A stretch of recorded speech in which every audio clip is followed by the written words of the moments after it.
Oh, mga kababayan, ma'am sir, this is John, the Filipino channel ng inyong lingkod. So today is July 3, 4, 2026 at tayo ngayon ay papunta dito yan sa PCMC Project 6 Quezon City at dadalhin po natin sa may Bright Residences sa may saan banda? Bandang Manila po yan. Okay.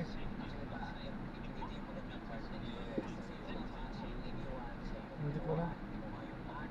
It's bandang Valenzuela pala. Okay, magbabalik po tayo. Mamaya natin po. Dami na po.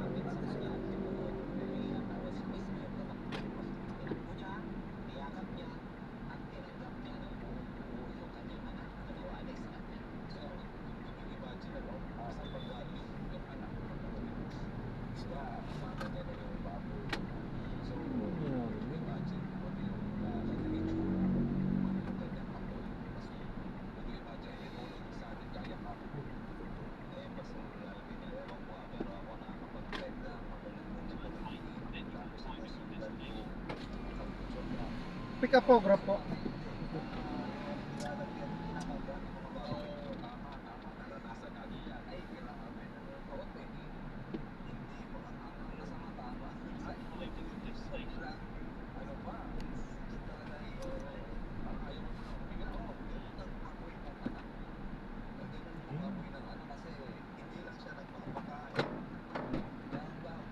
Ning po.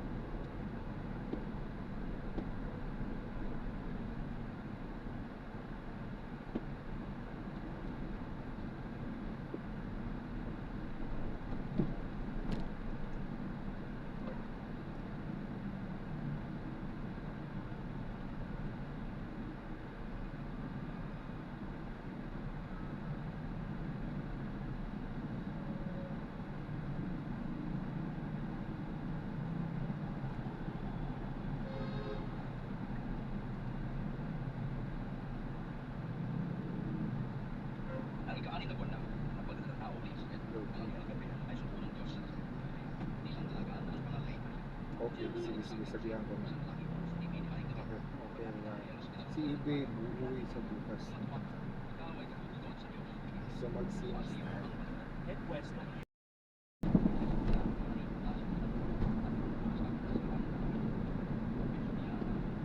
Continue straight to the first traffic light, then in 3 kilometers into the roundabout.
roundabout onto MacArthur Highway. Continue for 1 kilometre, then turn left onto Belmonte.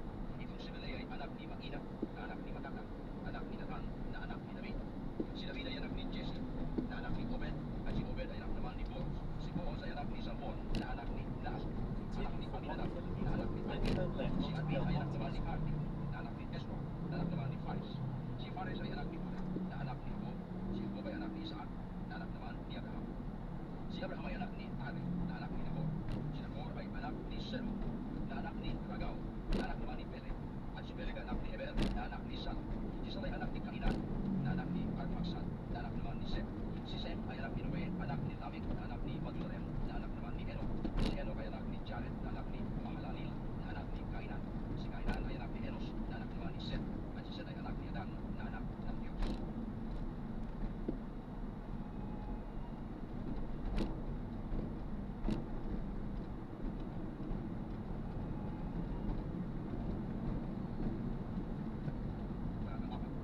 Sinumali si Jesus sa pagkakapos ng Espiritu Santo. Sinala siya ng Espiritu on sila at sa loob ng 40 araw ay sinusunod niya. Hindi siya kumain sa buong panahon, kaya't gutom na gutom siya. Sinabi sa kanya ng Diablo, kung ikaw ang anak ng Diyos, iutos mo na maging tinapay ang patuloy. Tumitalagot siya ni Jesus, nasusulat, hindi lamang sa tinapay na bubuhay ang mundo. Dinala siya ng Diablo sa isang napakataas na lugar, at sa isang saglit ay ipinakita sa kanyang lahat ng kaharian ng sanlibutan. Ibibigay ko sa iyo ang lahat ng kapangyarihan at kadakilaan ng mga kaharian ng kapitan niya. Ipinagalog ito sa akin at magibigay ko sa kaninumang ibig ito. Kaya't kung ako'y sasabihin mo, magiging iyong lahat ito. Sumunod si Jesus na susunod, ang iyong Diyos at Panginoon ang sasabayin mo, at siya lamang ang iyong paglilingkod.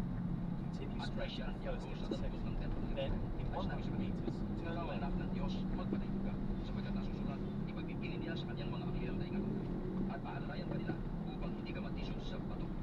Subalit, sinagot siya ni Jesus, nasusulat, huwag mong sumugin ang Panginoon mong Diyos. Pagkatapos siyang buksan ng Diablo sa lahat ng paraan, ito'y umalis at nagkitay ng Turn ibang left onto Chico Road.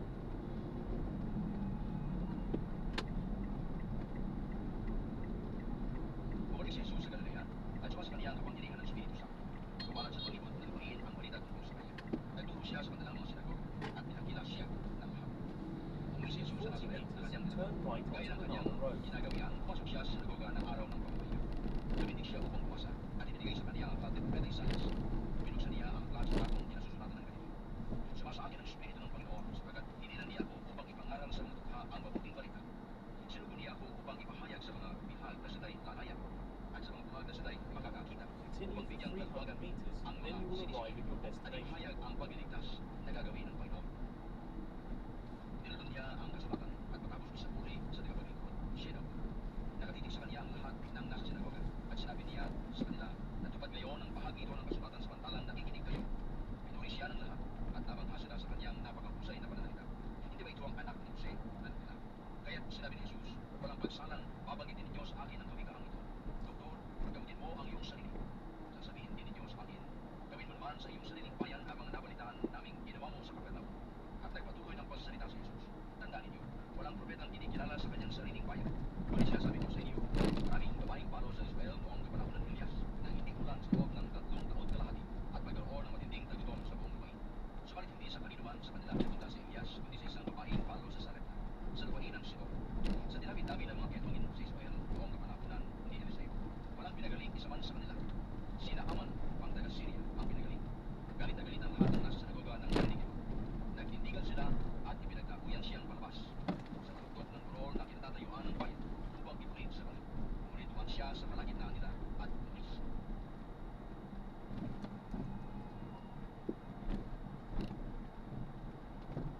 Mula roon si Jesus ay nagpunta sa Capernaum, Galilea. Nagturo siya sa mga tao ng araw ng pamamahinga at nagtaka sila sa kanyang pagbubuhat sapagkat may kapangyarihan kung siya magsalita. Naroon sa sinagoga ang isang lalaking inaalihan ng demonyo o isang masamang espiritu. Sumigaw siya ng malakas, ano ang pakialam mo sa amin, Jesus na taga-Nazaret? Nagparito ka ba Masigip upang yata sa doon sa iyong kabila. alam ko kung sino ka, ikaw ang banal ng Diyos. Subalit pinagbigaan siya ni Jesus. Ah. Tumahimik ka. Ganito lang Lumayas ka sa taong mga iyan. kalusutan. At sa harapan ng lahat ang tao'y tinatubok ng demonyo at iniwan at hindi man lamang sinaktan. Nagkilala silang lahat at nagsabi sa isa't isa, anong uri ng pangusap ito? Makapangyarihan at In mag-isip. 80 meters, then Pinalalayas you will niya arrive ang at your masamang espiritu destination. at sumusunod na lang sila. At kumalat ang balita tungkol kay Jesus sa buong lupain niyo. Umalis si Jesus sa sinagoga at nagtungo sa bahay ni Simon. Mataas noon ang lagnat ng ginano ni Simon, kaya't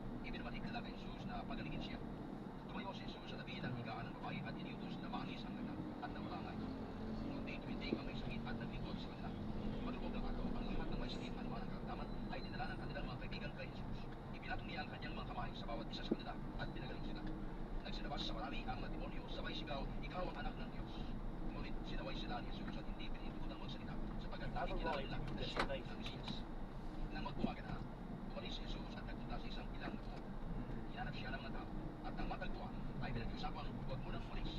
Subalit sinabi niya, dapat mo rin ipangaraw sa ibang bayan ang mabuting balita tungkol sa paghahari ng Diyos, sapagkat iyan ang layunin ng pagkasuko sa Panginoon. At nanalo siya sa mga sinagoga sa Judea.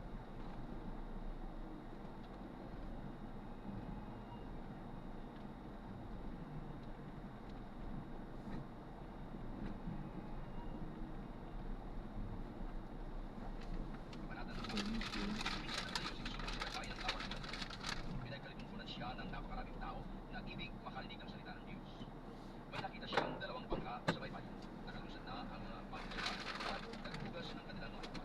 Umulat siya sa isa sa mga bangka at niling kay Simon may-ari nito na ilayo ng mga pinsabi. Naupo siya sa bangka at nangaral sa mga tao. Pagkatapos niyang magsalita, ay sinabi kay Simon, "Pumalawad kayo at ihulog ang mga lambat upang manghuli." Sumagot si Simon, "Guro, magdamag po kaming nagpagod at wala kaming nahuli. Ngunit dahil sa sinabi ninyo, ihulog ko ang mga lambat." Gayun nga ang ginawa nila at sa dami ng kanilang huli ay halos magkasira. Kaya't ginawayan nila ang kanilang mga kasamahan na sa ibang bangka upang patuloy at umapit naman ang In 100 Napuno ang meters, dalawang bangka turn na halos right onto pabor. University Sumamit Avenue. na iyon ni Simon Pedro, siya ay nagpatinabas sa pakanan ni Jesus at nagsabi, "Lumayo po kayo sa akin, Panginoon, sapagkat ako'y makasama." Ayan, so na-drop na natin Siya sila. ang kanyang mga kasama dahil sa dami ng kanilang huli. Maraming salamat po sa panonood. Mga anak ni Zebedeo na mga kasosyo ni Simon. At Hanggang sinabi sa ni muli Jesus kay po. Simon, "Huwag kang matakot. At God bless. Ang ngayon, Salamat po. mamamalakaya ka ng mga tao." Nang makita nila